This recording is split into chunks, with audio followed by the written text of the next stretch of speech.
मद्रासा सब विलुप्त हो जाना चाहिए, नॉर्मल एजुकेशन होना चाहिए और घर में आप खूब आपका धर्म पुथी पढ़ाइए, पूरा 2 to 3 घंटा धर्म पुथी पढ़ाइए, लेकिन स्कूल में ऐसा ही शिक्षा दीजिए जो शिक्षा से आपका बेटा डॉक्टर और इंजीनियर बन सकता है, प्रोफेसर बन सकता है, साइंटिस्ट बन सकता है जी। और भाई साहब और एक बात है, मैं आपको बताता हूं, कोई जो आप बोल रहे हैं मुसलमान लोग कुरान कंठस्थ कर रहा है तो इसलिए उनमें बहुत ज्यादा मेरिट होता है, ये सारा मुसलमान भाई हिंदू था। कोई एज ए मुसलमान ये धरती में नहीं आया, भारत का धरती में सब हिंदू ही था। तो आई विल गिव क्रेडिट, अगर कोई मुसलमान बच्चा बहुत ज्यादा मेरिटेरियस है, I will also give a part of credit to his Hindu past.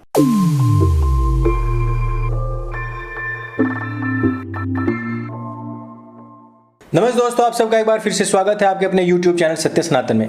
योगी महाराज ने सभी मदरसों की जांच के आदेश दे दिए हैं। हेमंता बिस्वा शर्मा जी ने सैकड़ों मदरसों को ध्वस्त करवा करके वहां पर नए स्कूल बनवा दिए हैं। लाखों हेक्टेयर जमीन जो आतंकवादियों ने दबा करके रखी थी उसको छुड़वा लिया है। इसी प्रकार से उत्तर प्रदेश में भी जितने मदरसा हैं सबको संचालित किया जा रहा है और उनको दोबारा से देखरेख करने के बाद उनके पूरे मूल्यांकन किए जा रहे हैं। अब सभी मदरसों की जांच होगी कि इनमें कहां से फंडिंग हो रही है और इस पूरे पैसे का प्रयोग या दुरुपयोग कहां पर कैसे हो रहा है। अभी हेडलाइन इंडिया के एक रिपोर्टर को एक मदरसे की जांच करते हुए, जिन्होंने कि दिल्ली की जो सरकार है उसके अंदर आने वाली जमीन को दबा करके रखा हुआ था, उसकी जांच जो वो कर रहे थे उनके साथ में मार पिटाई, उनको बंदी बनाया गया और बहुत बुरी तरीके से मैन हैंडलिंग करते उनका कैमरा भी बंद करवा दिया गया था। इन सब विषयों पर हम बात करेंगे और बात करेंगे किस प्रकार से जो एनसीपीसीआर की जो रिपोर्ट है उसमें बताया गया है कि अनियमितताएं कोई कम नहीं है, हवाला से बड़ा कांड इन मदरसों के पीछे और कई हजार करोड़ रुपए का घोटाला होता है। इन सब विषयों पर हम बात करेंगे और बात करेंगे किस प्रकार से आतंकवादी गतिविधियों में शामिल होने वाला हर एक आतंकवादी एक मदरसा छाप टोपी गैंग का व्यक्ति होता है। इन सब पर हम बात करें इससे पहले मैं आपको बता दूं कि आपकी बहुत ज्यादा डिमांड थी कि बाबा केदारनाथ का जो मंदिर मॉडल है वो आपके सामने होना चाहिए। इसको हमने बहुत मेहनत से बनवाया है और इसको अब आपके लिए प्री बुकिंग के लिए उपलब्ध भी करवा दिया है। बहुत ही कम सीमित मात्रा में ये हमारे पास में है, आप इसको बुक कर सकते हैं। इसकी जो कीमत है वो थोड़ी ज़्यादा थी, लेकिन हमने फिर भी इसको रेगुलेट करने का प्रयास किया है। लिंक हम डिस्क्रिप्शन और पिन कमेंट में दे रहे हैं। साथ ही साथ आप वहां से अपनी ऐतिहासिक पुस्तकें वेद, दर्शन, उपनिषद, गीता, रामायण, महाभारत अवश्य खरीदें, क्योंकि जो मदरसा होते हैं इनमें एक किताब पढ़ाई जाती है जिसका नाम होता है किताबे हवा हवाई। इसको हम पूर्व में चंपक पुस्तक कहते थे, कुछ लोग इसको कॉमेडी बुक भी बोलते हैं।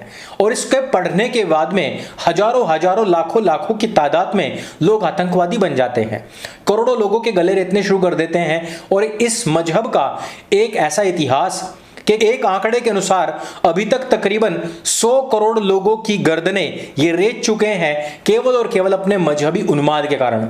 और ये उन्माद इनमें पैदा होता है इस किताब के कारण, और ये पूरी की पूरी शिक्षा इनको दी जाती है इस किताब में। और ये किताब जो है वो पढ़ाई जाती है उन मदरसाओं में जिनका निर्माण ही उन सरकारी जमीनों या दूसरों की जमीनों को हड़प करके होता है जिन पर कि सरकारी कार्य या किसी का पुनर्निवास होना था। अब आप सबसे पहले एक रिपोर्ट देखिए। कम्युनिटी से जो पैसा उनको मिल रहा है वो पैसा बच्चों के वेलफेयर के लिए मिल रहा है। हमारे पास आंकड़े हैं जो ये बताते हैं कि 8,000 करोड़ की ज़कात में से एक बड़ा हिस्सा कुर्बानी के लिए जो खालें, जो जानवरों की कुर्बानी की जाती है उसके बाद खालों को बेच के जो पैसा इकट्ठा किया जाता है, जो मदरसों के लिए दिया जाता है, लगभग 1,000 करोड़ हो। ईद उल फितर पे निकलने वाला फितरा का 932 करोड़ रुपए के आसपास वो, ये पूरा पैसा मदरसों के बच्चों के नाम पे इकट्ठा किया जा रहा है। हमारी रिपोर्ट्स ये बताती हैं कि बच्चों के खाने पे, बच्चों की खुराक पे, बच्चों के रहन सहन पे जो खर्च होता है उसमें 50% तक की कमी आई। हमने मदरसों की बैलेंस शीट, जिनको रुदाद कहते हैं, उनका भी अध्ययन करने की कोशिश की। हमको उनसे पता चला है गुप्त दान का एक बहुत बड़ा परसेंटेज बढ़ गया है। तो कहीं ना कहीं जो लोग मदरसे में रह रहे बच्चों के वेलफेयर के खिलाफ हैं, उनका वेस्टेड इंटरेस्ट इस पैसे में भी है। इमेजिन करिए 1,10,00,000 बच्चों को आप देश की, दुनिया की मुख्य धारा से काट के रखते हैं और उनके दिमाग में रेडिकलिज्म भरने का काम कर रहे हैं, उनको उस सिलेबस से पढ़वा रहे हैं जो औरंगजेब ने बनवाया था। अब औरंगजेब की हिंसक प्रवृत्तियों के बारे में देश में इतनी बात हो चुकी है, उस पर बात करना ये प्लेटफॉर्म, ये फोरम नहीं है।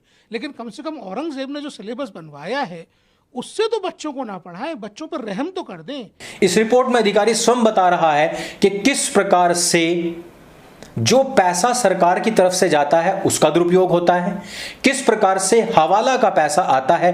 तकरीबन 50% पैसे का तो यही नहीं पता है कि आता कहां से है, और बच्चों के ऊपर भी इस पैसे का इस्तेमाल नहीं होता। साथ ही साथ उन बच्चों को मुख्य धारा से तोड़ करके उस कोर्स को पढ़ाया जाता है जिसका निर्माण औरंगजेब ने भारत को गजवाए हिंद बनाने और बनाए रखने के लिए किया था। इसीलिए हिमंता बिस्वा शर्मा जी ने अपने एक इंटरव्यू में कहा था कि वो इनको मदरसा नहीं समझते हैं, ये अलकायदा के ट्रेनिंग सेंटर्स हैं। जब वो धार्मिक परंपरा रक्षा करने का नाम में अगर कोई अलकायदा का ऑफिस मदरसा को बना देता है तो उनको आप मदरसा बोलेगा कि अलकायदा का ऑफिस बोलेगा? तो मेरा हिसाब से मैंने मदरसा नहीं तोड़ा हूं, मैंने अलकायदा का कार्यालय को तोड़ा। एक बार इसी प्रकार से शहनवाज हुसैन जी मेरे सामने बैठे हुए, तो मैंने कहा था कि सारे के सारे कैंटोनमेंट्स हैं। मैंने मदरसों को कैंटोनमेंट बोलता हूं, आतंकवादियों की वो ऐसी शाखाएं या छावनियां जहां पर ये आतंकवाद की ट्रेनिंग देते हैं। मैं बात कर रहा हूं जो एकदम कट्टरवादी, जो इस्लामिक विचारधारा को लेकर के, और अपने जो कैंटोनमेंट इन्होंने जगह जगह बनाए हुए हैं जहां पे ये अपने बच्चों को ट्रेंड करते हैं। कहा जाता है शैक्षणिक संस्थाएं हैं, लेकिन मैं उनको इनके कैंटोनमेंट कहता हूं, जहां पे इनके ट्रेनिंग प्रोग्राम चलते हैं वहां बच्चों में ये बात कूट कूट कर भरी जाती है। और आप हमेशा देखना कि जो भी मॉडरेट मुस्लिम्स होंगे, अमन भाई, जो भी होंगे वो एक आयत आपके साथ में रखेंगे 5:32, वो कहेंगे कि एक इंसान की हत्या बराबर सारी इंसानियत की हत्या। लेकिन वो कभी भी आपको 5:31 और 5:33 नहीं सुनाएंगे।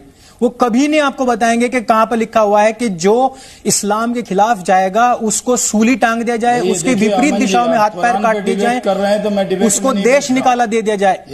ये सारी चीजें हैं जिनको बहुत रूडली पढ़ाया जाता है वहां पे। इसलिए मैं संगीत जी की बात का मैं समर्थन करता हूं, बिल्कुल सही कह रहे हैं। अब हम देखते हैं एक ऐसा वीडियो जिसमें कि हेडलाइन इंडिया के एक रिपोर्टर ने जिस समय पर दिल्ली की जमीन पर जो कब्जा करके मदरसा बनाया गया है और वहां पर अब से तकरीबन 1400 साल पुरानी आइडियोलॉजी को पढ़ा करके भारत को गजवाए हिंद बनाने का प्रयास किया जा रहा है, जब उसकी रिपोर्टिंग करते हुए वहां पर पहुंचे तो मौलाना ने तुरंत ही फोन कर दिया, और फोन करने के बाद में उनके ऊपर हाथापाई हुई, छीना झपटी हुई, उनका कैमरा बंद करवा दिया गया और उसके बाद में उनको बंदी बना करके कहा गया कि इन वीडियोस को डिलीट करो, माफी मांगो और यहां से जाओ। क्या आप मानते हैं कि एलएनडीओ की जमीन है, सिविल सूट चल रहा है, स्टेटस को चल रहा है यहाँ पे, स्टेटस को दिखाओ, आपको स्टेटस को भी चल रहा है यहाँ पे, तो जो करेगा कोर्ट करेगा, हम आप कौन कर सकते हैं? तो आपने एलएनडीओ की जमीन घेर ली और घेर कर किसने का घेर लिया? आप कह रहे हो एलएनडीओ की जमीन है? भाई घेरा या नहीं घेरा तो कोर्ट डिसाइड करेगा।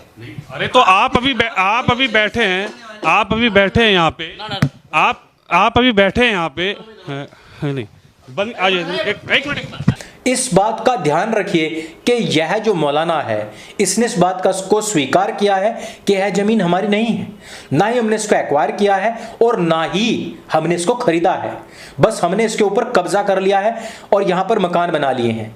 मैंने याद होगा एक बार कहा था कि ट्विन टावर का निर्माता जो उसका मालिक था, बनाने वाला बिल्डर था, वो एक हिंदू था। नक्शे में थोड़ी बहुत ही गड़बड़ हुई और सरकार सुप्रीम कोठा उसके पीछे लग गया।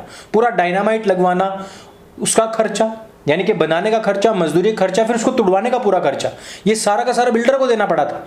लेकिन यहां पर सरकारी जमीन पर दशकों से, और ये केवल एक जमीन नहीं है, इसको कुछ ही दिनों के बाद में यहां पर कुछ जो है मरे हुए लोगों को गाड़ दिया जाएगा, फिर उनकी हड्डियां निकलेंगी और इसको वक्फ के नाम कर दिया जाएगा। यहां पर भी वही खेल और वही कांड होगा जो पूरे भारतवर्ष में चल रहा है। लेकिन इसके ऊपर कोई भी सुप्रीम कोठा, कोई भी सरकार नहीं बोलेगी। बड़ा आसान है कि आप बाहर से घुसपैठियों को यहां पर बुलाइए, बिना किसी आई कार्ड के उनको यहां पर रखिए, सरकारी जमीन के ऊपर उनको बसाइए और फिर वो जमीन उन्हीं की हो जाए। ना उसको कोई तुड़वाने वाला है और ना ही उस जमीन को इन आतंकवादी से कोई बचाने वाला है।